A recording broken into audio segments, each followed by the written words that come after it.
Bellerophon and his winged horse Pegasus. It's one of the most iconic duos in all of Greek mythology. But here's the thing, this story doesn't have a happy ending. Bellerophon rides Pegasus into the sky, higher than any mortal should ever go. And then he falls. The question is why? Was it just an accident? A mistake? Or was there something much deeper going on? Today, we're diving into the myth of Bellerophon, one of the most dramatic rises and falls in all of Greek legend. The story begins in Corinth. Bellerophon is born a prince, though.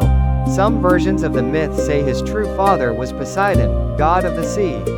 With divine blood running through his veins, he's blessed with striking looks, incredible strength, and an ambition that sets him apart from everyone around him. But ambition without wisdom is dangerous. In a moment of rage or perhaps by accident, depending on which version you follow, Bellerophon kills a man. Some say it was the king of Corinth himself. Either way, he becomes a fugitive, and he flees to the court of King Proetus of Tyrans. Proetus welcomes him. Bellerophon's reputation precedes him, and honestly, it's hard not to be impressed by the guy. But that's exactly where the trouble starts. Proetus's wife, known as Stenoboia in some versions, Antea, in others, becomes obsessed with Bellerophon. She approaches him. He refuses her, flat out. He's a guest in this king's house, and he knows better than to cross that line. But rejection has a way of turning into something dangerous.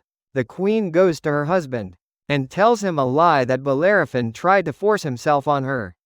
Proetus is furious. He wants Bellerophon gone or worse. But he can't just kill him outright. That would bring shame, or worse, divine punishment. So he comes up with something more cunning. He hands Bellerophon a sealed letter and asks him to deliver it to Iobates, the king of Lycia, who also happens to be his father-in-law. Bellerophon has no idea what's inside. The letter says, "Kill the man who brings you this." This is one of the most chilling moments in Greek mythology. A death sentence disguised as a delivery errand. Bellerophon travels to Lycia and hands over the letter. Iobates reads it and faces the same dilemma. He doesn't want to dirty his own hands. So instead of having Bellerophon executed, he gives him an impossible mission. He sends him to kill the Chimera, a monstrous creature terrorizing Lycia, with the head of a lion, the body of a goat, and a tail that ends in a serpent. And it breathes fire. No ordinary warrior would stand a chance. That's when fate steps in. While trying to figure out how to even approach this task, Bellerophon has an encounter that changes everything.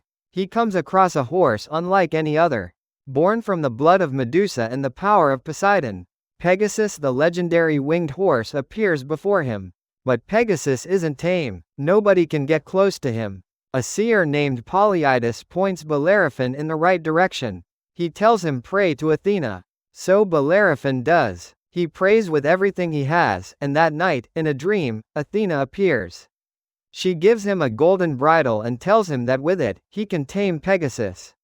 When Bellerophon wakes up, the bridle is actually in his hands.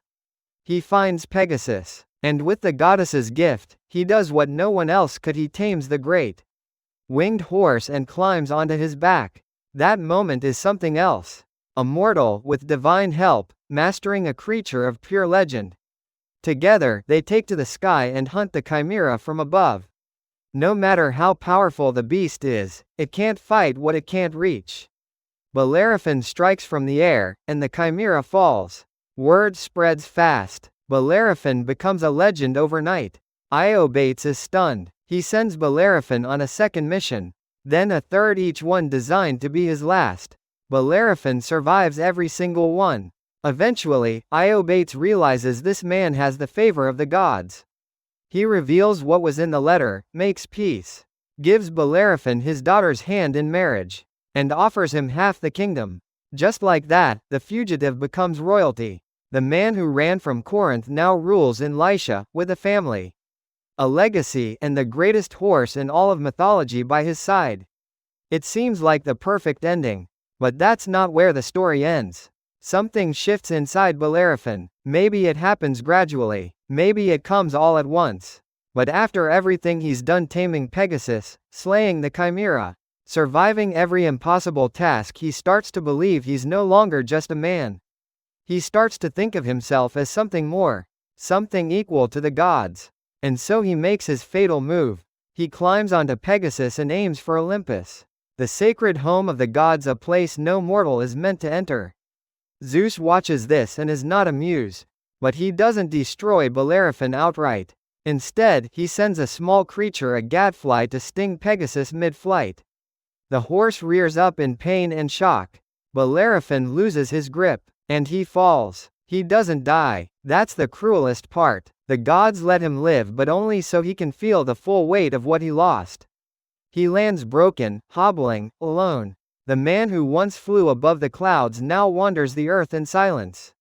A shadow of who he used to be. No glory, no comfort, just time and regret, until the end. That's the real reason Bellerophon fell. Not because the wind shifted. Not because he lost control. He fell because he let his achievements convince him he was above the rules that govern all mortals. In Greek mythology, that kind of pride has a name: hubris. And it never ends well. The myth of Bellerophon isn't just an adventure story. It's a warning about what happens when success stops humbling you and starts inflating you instead. You can slay monsters. You can tame legends. But the moment you decide you've earned a seat among the gods, that's when the fall begins.